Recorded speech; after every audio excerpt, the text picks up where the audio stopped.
किसान भाई नमस्कार। मैं पुनीत सिसोदिया। किसान भाई यदि आप टमाटर की खेती करते हैं, टमाटो की क्रॉप आपने लगाई हुई है, तो देखिए टमाटो के अंदर जो प्रूनिंग के बहुत सारे बेनिफिट हमें देखने को मिलते हैं, यानी कि उसकी कटाई छटाई के हमें बहुत सारे बेनिफिट देखने को मिलते हैं। यदि आप टमाटो की सही समय पर प्रूनिंग करते हैं तो एक तो जो फंगल डिजीज हैं या बैक्टीरियल डिजीज हैं उनका अटैक कम होता है, जो स्पेशली सॉइल बॉर्न डिजीज है उनका अटैक कम देखने को मिलता है। उसके साथ साथ कीटों का अटैक कम देखने को मिलेगा, आपको अपनी क्रॉप के अंदर कीट कम अटैक करेंगे। और उसके साथ साथ जो आपका फल सेट है वो अधिक होगा, यानी कि अधिक फल आपको एक टमाटर के अंदर अधिक फल देखने को मिलेंगे, जिससे आपका प्रोडक्शन अच्छा होगा। और जो फलों का साइज है वो भी इम्प्रूव होगा, यानी कि बड़े फल, अच्छी क्वालिटी वाले फल आपको देखने को मिलेंगे। तो आज के इस वीडियो में हम यही समझेंगे कि टमाटर की फसल के अंदर प्रूनिंग के क्या क्या बेनिफिट होते हैं, उसके साथ साथ प्रूनिंग हमें कब करनी चाहिए, कैसे करनी चाहिए, प्रूनिंग करते समय कौन कौन सी सावधानी रखनी चाहिए। तो इन सभी चीज़ों पर हम बात करेंगे। वीडियो काफ़ी आज का जो है इन्फॉर्मेटिव होगा। वीडियो अच्छा लगे लाइक कीजिएगा, अच्छा ना लगे तो आप इसे डिसलाइक भी कर सकते हैं। तो चलिए जानते हैं। देखिए टमाटर की फसल की हमें प्रूनिंग कब करनी चाहिए, पहले हम ये जानते हैं। तो जब हमारा टमाटर का पौधा 1.5 से 2 फीट का हो जाता है तो उस समय हमें प्रूनिंग करनी चाहिए।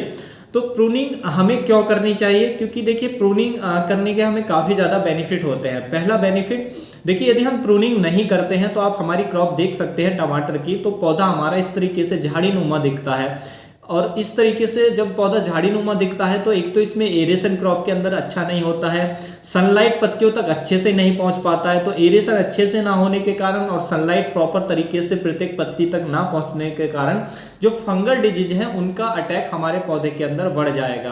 तो इसलिए हमें प्रूनिंग करनी चाहिए, जिससे एरेशन अच्छा होगा और जो सूर्य का प्रकाश है प्रत्येक पत्ती तक अच्छे से पहुंचेगा, जिससे फंगल डिजीज कम आएंगे। और इस तरीके से पौधे जो झाड़ी नुमा होता है उसमें इंसेक्ट का अटैक भी हमें ज़्यादा देखने को मिलता है। उसके साथ साथ प्रूनिंग में हमें जो निचली पत्तियां होती हैं उनको काट कर निकालना होता है। तो देखिए नीचे की जो पत्तियां होती हैं वो क्या होती है, वो सॉइल से टच रहती है। तो जब वो सॉइल से टच रहती हैं तो सॉइल के माध्यम से उन पत्तियों के माध्यम से प्लांट में जो बैक्टीरिया फंगस जा सकती है, जिससे बैक्टीरियल डिजीज या फंगल डिजीज का अटैक हमारे पौधे में अधिक देखने को मिल सकता है। यानी कि सॉइल बॉर्न जो डिजीज हैं उनकी समस्या काफ़ी ज़्यादा हमें प्लांट के अंदर देखने को मिल सकती है। तो इसलिए हमें प्रूनिंग करनी चाहिए। दूसरा, जब पौधे के अंदर काफ़ी ज़्यादा स्टेम होती है, पौधा झाड़ी नुमा होता है, तो उसमें क्या है कि पौधे का जो सारा न्यूट्रिशन है वो उसकी जो वेजिटेटिव ग्रोथ है उसकी तरफ जा रहा होता है, क्योंकि सभी स्टेम को न्यूट्रिशन चाहिए और वो बढ़ रही होती है। तो जिससे प्रोडक्टिविटी जो फल सेट है वो कम देखने को मिलता है। इसलिए हमें जो फालतू की स्टेम है उनको निकाल देना चाहिए। इससे क्या होगा कि जो पौधा है वो न्यूट्रिशन लेगा, तो उसकी जो मेन स्टेम है जो ग्रोथ है वो अच्छी होगी, हाइट भी अच्छी होगी। उसके साथ साथ उसकी जो एनर्जी है वो डाइवर्ट हो जाएगी उसकी प्रोडक्टिविटी की तरफ। तो उसका जो फल सेट है वो अच्छा होगा, फ्लावर अच्छे होंगे, फलों का साइज अच्छा होगा, क्वालिटी अच्छी होगी। और जब एरेशन अच्छा होगा, पौधे तक प्रत्येक पत्तियों तक जो प्रकाश है वो अच्छे से पहुंचेगा, तो पौधा जो फोटोसिंथेसिस भी अच्छे से कर पाएगा तो और अधिक भोजन बना पाएगा। तो इससे हमारा प्रोडक्शन भी इम्प्रूव होता है, प्रोडक्शन की क्वालिटी भी इम्प्रूव होती है, और फसल के अंदर जो इंसेक्ट और डिजीज है उनका अटैक भी हमें कम देखने को मिलता है। तो इसलिए हमें प्रूनिंग जरूर करनी चाहिए अपने पौधे की। तो देखिए हमने पौधे की जब हम प्रूनिंग करते हैं तो हमें क्या करना है कि जमीन से जो 15 सेंटीमीटर ऊपर तक की जो मेन स्टेम होती है हमारे प्लांट की, तो 15 सेंटीमीटर तक जो मेन स्टेम से जितनी भी पत्तियां जुड़ी हुई हैं उन्हें सब निकाल देना है पत्तियों को, या कोई दूसरी स्टेम निकल रही है साइड से तो उसको निकाल देना है। यानी कि मेन स्टेम तक को जो 15 जमीन से लेकर ऊपर तक 15 सेंटीमीटर तक जो पौधे की प्लांट की जो मेन स्टेम है उसको एकदम क्लीन कर देना है, जैसा आप हमारे पिक्चर में देख पा रहे हैं जिस तरीके से हमने किया है। तो इस तरीके से करने से कोई भी जो स्टेम है वो सॉइल के टच में नहीं रहती है, जिससे जो सॉइल बॉर्न डिजीज है, बैक्टीरिया या फंगस वो हमारे प्लांट में अटैक नहीं कर पाएगी। उसके साथ साथ पौधे की जो रूट है, जड़ है, नीचे का जो मेन स्टेम है वो एकदम क्लीन रहता है। तो इसमें हम कोई भी ड्रिंच आसानी से कर सकते हैं, कोई दवाई का ड्रिंच करना चाहते हैं तो आसानी से कर सकते हैं। उसके साथ साथ ऐसा करने से जो पौधा है एकदम झाड़ी नुमा नहीं रहता है, पौधा जो फालतू की स्टेम है वो निकल जाती हैं। ऐसा करने से हमारी क्रॉप के अंदर एरेशन अच्छा होता है, सूर्य का प्रकाश प्रत्येक पत्तियों तक अच्छे से पहुंच पाता है, जैसा कि आप पिक्चर में देख पा रहे होंगे। तो ऐसा करने से जो हमारा फसलों के अंदर जो और भी फंगल डिजीज है वो अटैक नहीं कर पाते हैं। और जो कीट है वो भी अटैक नहीं कर पाते हैं। तो ये बेनिफिट हमें देखने को मिलता है जब हम कटाई छटाई करते हैं। और जो आप देखेंगे कि आपके पौधे के अंदर फल सेट अधिक होगा, अधिक फ्लावर आएंगे और फलों का जो साइज है वो भी अच्छा होगा। तो हमें प्रूनिंग जरूर करनी चाहिए। और जैसा मैंने बताया कि उस समय जब हमारा पौधा 1.5 से 2 फीट का हो जाता है उस समय हमें प्रूनिंग करनी चाहिए। और जैसा हमने की है, आप हमारे प्लांट देख रहे होंगे कि हमने 15 सेंटीमीटर जमीन से जो उसकी जो स्टेम है, फालतू जो साइड से जो भी स्टेम निकल रही थी उनको कट कर दिया, या कोई भी ऐसी स्टेम जो सॉइल से टच हो रही थी उसको हमने कट करके निकाल दिया है। तो इससे हमारा जो नीचे का जो सॉइल है वो एकदम क्लीन रहती है, नीचे का जो पार्ट है वो एकदम क्लीन रहता है, कोई भी स्टेम सॉइल से टच नहीं रहती है, जिससे जो फंगस या बैक्टीरिया हमारे प्लांट में अटैक नहीं करते हैं और हमारे पौधे के अंदर फलों और फूलों की संख्या बढ़ती है और उनका फलों का जो साइज और क्वालिटी वो भी अच्छी देखने को मिलती है। अब जानते हैं कि आपको प्रूनिंग करते समय कौन कौन सी सावधानी रखनी चाहिए। देखिए, जब भी आप प्रूनिंग कर रहे हैं तो आपको देखना चाहिए कि आपके किसी प्लांट के अंदर वायरस तो नहीं है, पौधे में कोई पौधा ऐसा तो नहीं है जिसमें वायरस का अटैक हो।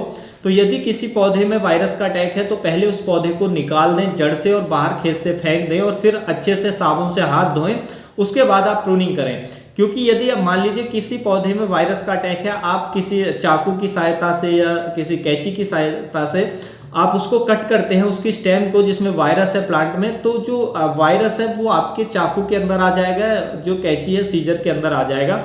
उसके बाद उस चाकू से कोई हेल्दी प्लांट की भी आप प्रूनिंग करेंगे तो वायरस उनमें स्प्रेड होता चला जाएगा। ऐसा करने से जो वायरस है आपके पूरी क्रॉप में स्प्रेड हो जाएगा, जिससे वायरस की समस्या आपके पूरे खेत में देखने को मिल सकती है। तो इसलिए किसी एक आध पौधे में वायरस का अटैक है तो उसको पहले ही निकाल कर खेत से बाहर कर दें। और यदि ज़्यादा क्रॉप में आपका वायरस का अटैक है तो फिर आप प्रूनिंग ना करें, फिर प्रूनिंग से बचें, क्योंकि फिर जो वायरस है वो बहुत तेज़ी से आपके सभी प्लांट के अंदर फैल जाएगा। तो पहली सावधानी ये रखनी है कि आपका वायरस ज़्यादा है तो प्रूनिंग ना करें, और एक आध प्लांट में वायरस है तो उसको खाल कर खेत से बाहर निकाल दें। उसके साथ साथ जब भी आप प्रूनिंग कर दें, अपने खेत के अंदर प्रूनिंग कर रहे हैं, कटाई छटाई कर रहे हैं, तो कटाई छटाई के तुरंत बाद आपको किसी भी कॉन्टैक्ट फंजीसाइड का स्प्रे जरूर लेना है। क्योंकि यदि आप स्प्रे नहीं लेते हैं तो क्योंकि हम नीचे से स्टेम को काटते हैं, पत्तियों को काटते हैं, तो जो मेन स्टेम है उसमें घाव हो जाते हैं, तो वहां से जो फंगस है या बैक्टीरिया वो आपके प्लांट के अंदर अटैक कर सकता है। तो इसलिए हमें किसी कॉन्टैक्ट फंजीसाइड का स्प्रे जरूर लेना चाहिए, जैसा हमने लिया है। हमने कॉपर ऑक्सीक्लोराइड प्लस इसमें जो हमारा स्टेप्टोसाइक्लिन आता है उसका हमने दोनों को मिक्स करके स्प्रे दिया है। तो कॉपर ऑक्सीक्लोराइड एक कॉन्टैक्ट फंजीसाइड और बैक्टीरियासाइड दोनों का काम करता है। तो सबसे बेस्ट रहता है प्रूनिंग के बाद जो आपका कॉपर ऑक्सीक्लोराइड है उसकी आप स्प्रे ले लें, तो वो बैक्टीरिया साइड का भी काम करेगा और फंजीसाइड का भी काम करेगा। तो बैक्टीरियल अटैक भी नहीं होगा और फंगल अटैक भी आपको नहीं देखने को मिलेगा। इससे जो आपका पौधा है वो हेल्दी रहेगा। तो इसलिए कटाई छटाई के तुरंत बाद आपको जो स्प्रे है वो जरूर लेना चाहिए। यदि कॉपर ऑक्सीक्लोराइड आपके पास नहीं है तो आप जो हमारा कोई भी और कॉन्टैक्ट फंजीसाइड है, जैसे मैनकोजेब का आप स्प्रे ले सकते हैं, वो कॉन्टैक्ट फंजीसाइड है, और भी कोई कॉन्टैक्ट फंजीसाइड है उसका आप स्प्रे ले सकते हैं। लेकिन कॉपर ऑक्सीक्लोराइड बेस्ट रहेगा। किसी भी प्लांट की आप कटाई छटाई करते हैं उसके तुरंत बाद स्प्रे के लिए कॉपर ऑक्सीक्लोराइड बेस्ट रहता है। तो उम्मीद है किसान भाई जो आज की जानकारी है आपको अच्छी लगी होगी। जानकारी अच्छी लगी तो वीडियो को लाइक कीजिएगा, ज़्यादा से ज़्यादा फार्मर के साथ इसे शेयर कीजिएगा ताकि उन तक भी जानकारी पहुंच सके। मिलूंगा मैं आपको एक और नई वीडियो में नई जानकारी के साथ। आप अपना बहुत बहुत ख्याल रखिएगा। धन्यवाद।